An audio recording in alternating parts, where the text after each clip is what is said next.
کائنات والو ذرا سینے پہ ہاتھ رکھ کے دیکھو کہ یہ کتنا مشکل مرحلہ تھا۔ اس دین کی آبرو کو بچانے کے لیے حضرت امام حسین رضی اللہ تعالیٰ عنہ نے کتنا بڑا قدم اٹھایا۔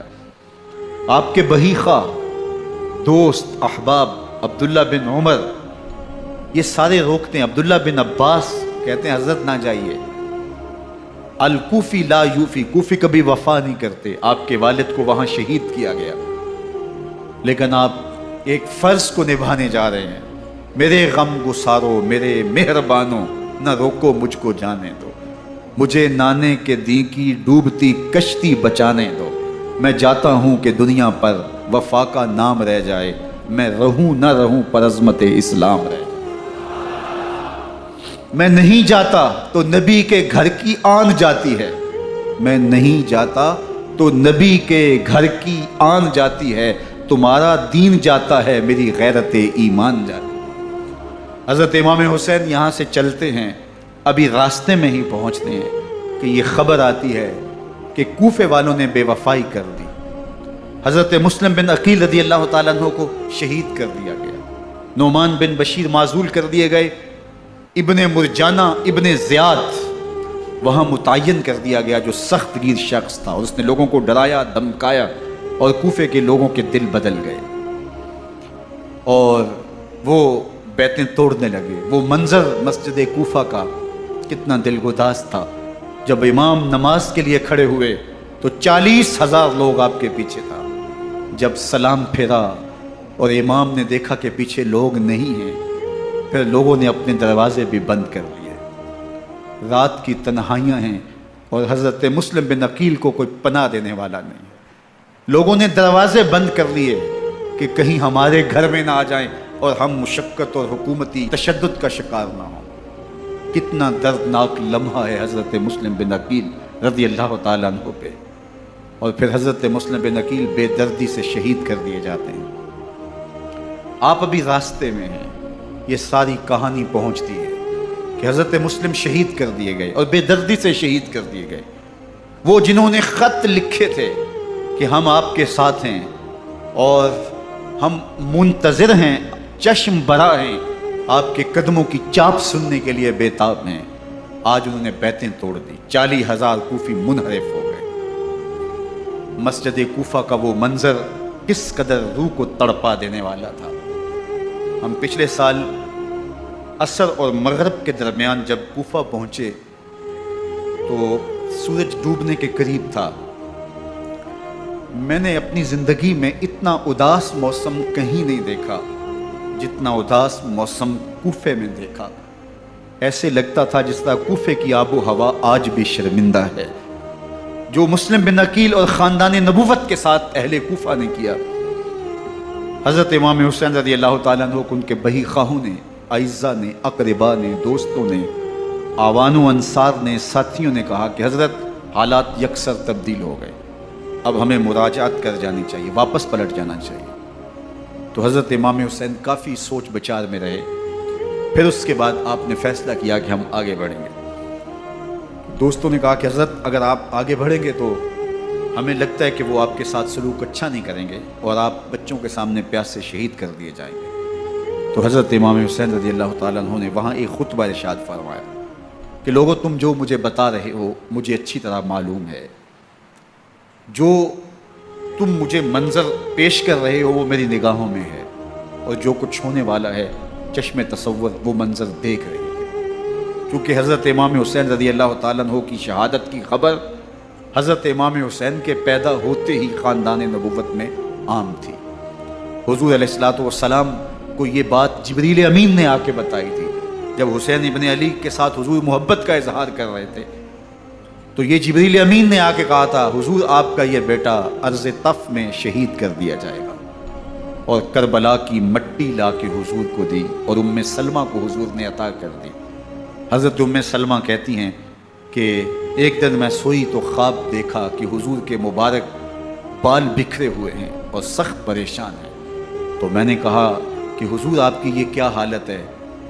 وَبِيَدِهِ قَارُورَةٌ، اور حضور کے ہاتھ میں ایک شیشی ہے، فیہا دمن، جس کے اندر خون ہے۔ تو میں نے کہا حضور یہ کیا؟ فرمایا میں قتل گاہ حسین سے آ رہا ہوں۔